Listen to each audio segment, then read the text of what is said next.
kenapa keris-keris yang di museum luar negeri seperti di Belanda, di Museum Tropen atau di Museum Leiden itu kok kerisnya bagus-bagus banget ya.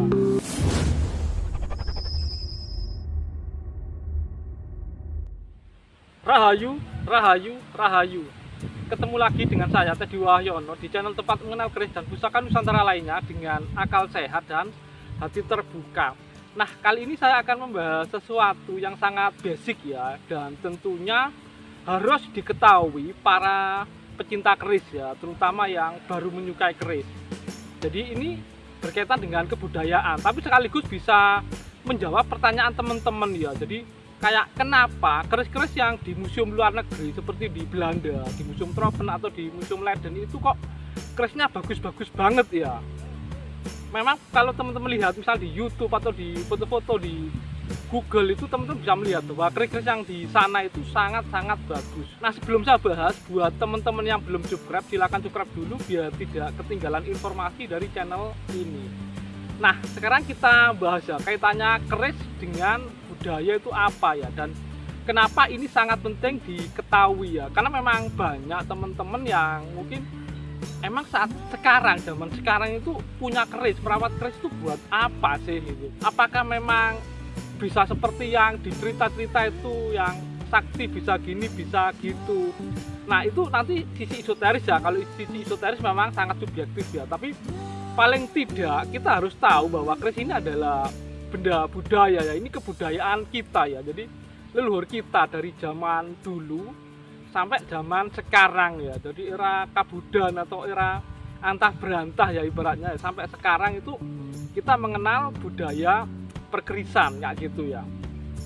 Nah, budaya perkerisan sendiri memang ada yang zaman dulu dilakukan terus sekarang sudah tidak ada atau punah tidak dilakukan, ada yang tetap dilakukan. Nah, ini kita akan bahas ya, nanti teman-teman pasti akan tahu ya kenapa kok keris-keris yang bagus itu ada di luar negeri, terutama di Museum Belanda atau di Museum Tropen, Museum Leiden seperti itu ya. Nah, kita harus tahu ya bahwa keris itu benda budaya, paling enggak kalau zaman sekarang yang masih bisa kita lihat itu sebagai kelengkapan pakaian tradisional ya, atau pakaian adat ya.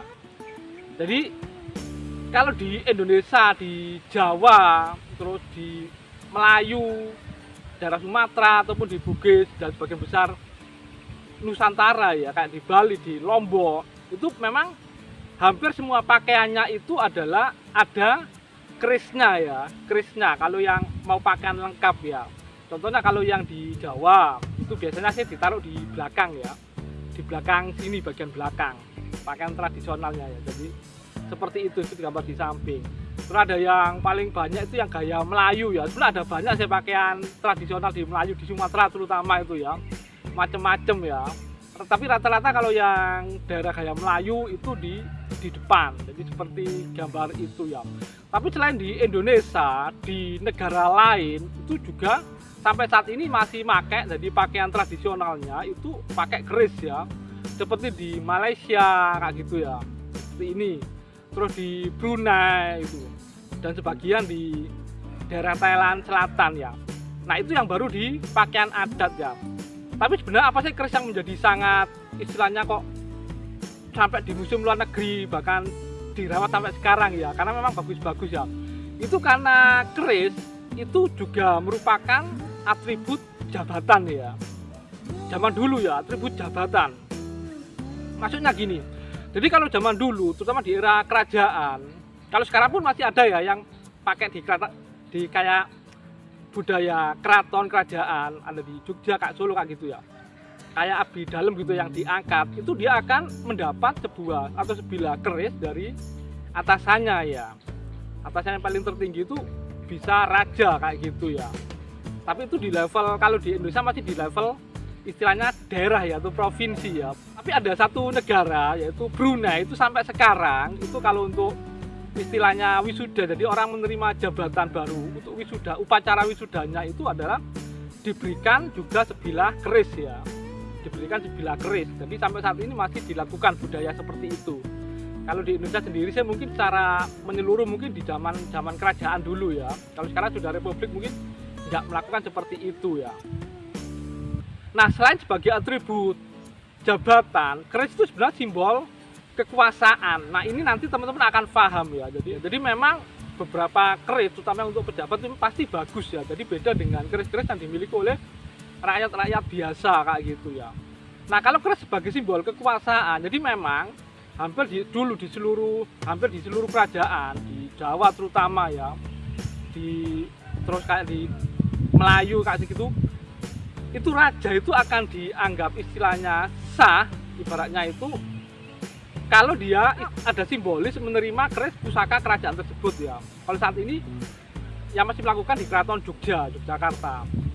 Jadi yang jadi raja itu nanti pasti akan menerima dua keris yang namanya Kanjeng Kyai Ageng Kopek. Jadi keris Kanjeng Kyai Ageng Kopek itu hanya raja-raja Jogja yang megangnya ya. Jadi seperti itu ya. Nah, ini berkaitan dengan jadi kenapa kok keris yang bagus ada di Belanda ya. Jadi dua itu sebenarnya ya, sebagai atribut jabatan dan simbol kekuasaan. Jadi bangsa Belanda dulu itu juga istilahnya mempelajari budaya kita. Mereka masa penjajah Belanda itu waktu itu jadi tahu jadi posisi keris itu seperti apa ya. Jadi memang raja itu pasti memiliki sebuah pusaka atau simbol legitimasi kekuasaannya ya. Dan keris itu sebagai simbol kekuasaan itu memang misalnya kalau raja lengser itu nanti akan diwariskan ke penerusnya.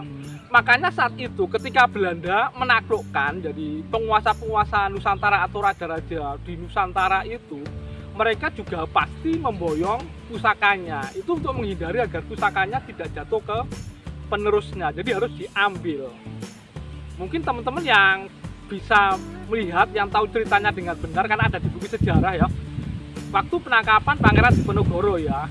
Jadi Pangeran Diponegoro walaupun perangnya cuma 5 tahun, perang Jawa itu melawan Belanda itu membuat Belanda bangkrut ya itu ya, sampai harus menipu Pangeran Diponegoro lah. Dan itu juga setelah menangkap itu diambil sama kerisnya gitu. Tapi beberapa tahun belakang ini memang dikembalikan mungkin satu persatu gitu ya ke Indonesia ya.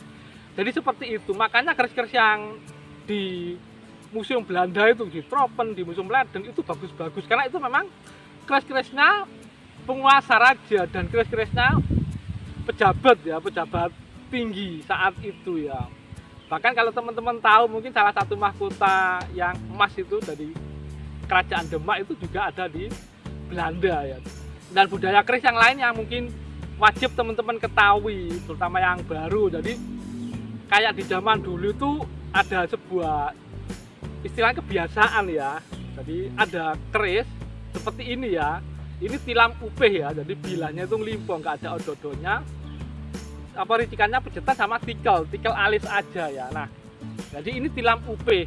Jadi dulu ada kebiasaan setiap seorang bapak ya, anaknya menikah itu nanti biasanya diberi keris tilam upeh karena ini memang filosofinya adalah ketentraman. Jadi diberikan ke anaknya, kalau anak perempuan biasanya diberikan ke calon menantunya ya, itu dengan harapan agar rumah tangga si anak ini nanti itu penuh ketentraman ya. Jadi makanya dulu itu hampir setiap keluarga itu pasti punya keris tilam upe. Kalau yang ini keris tilam upe yang saya sendiri ya, yang ini yang kamardikan, ini yang saya pesan sendiri ya, dulu sudah lama, salah satu keris pertama yang saya pesan ya, selain yang naga itu ya. Kalau zaman dulu itu ya, jadi keris itu juga istilah bisa mewakili seseorang yang memiliki keris itu ya. Jadi kayak raja mengirim utusan ke kerajaan lain, itu biasanya utusan itu diberi sebuah keris milik raja. Karena memang sebuah utusan, seorang utusan itu akan diakui keabsahannya, dianggap sah kalau dia membawa keris pusaka raja yang mengutusnya. Selain itu, jadi mewakili kayak raja itu juga kalau dalam dulu ada perkawinan, jadi si mempelai yang laki-laki itu nggak bisa hadir, itu bahkan bisa diwakili oleh kerisnya. Jadi yang mendampingi si mempelai wanita itu adalah kerisnya ketika si laki-laki berhalangan tidak bisa hadir ya. Tapi kalau yang hal ini sekarang mungkin tidak dilakukan karena mungkin ada apa di agama tertentu, jadi ada memang rukun pernikahan harus ada mempelai pria dan wanita yang hadir, jadi seperti itu ya.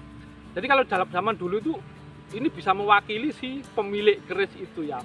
Nah mungkin itu jadi sebagai informasi dasar yang wajib diketahui teman-teman, terutama yang pemula ya. Jadi biar bisa cerita ya, ternyata budaya keris itu seperti ini. Nah mungkin itu saja dari saya, semoga bermanfaat dan jangan lupa untuk like dan subscribe-nya. Ini adalah ulasan keris dan kaitannya dengan budaya ya, yang ada di buku ensiklopedi keris yang disusun oleh Pak Bambang Harsri Nuksmo. Sinudo saking satitik, pamotaing nafsu hawa, linalatih amrih titih. Dikurangi dari sedikit keinginan hawa nafsu, dilatih biar terbiasa.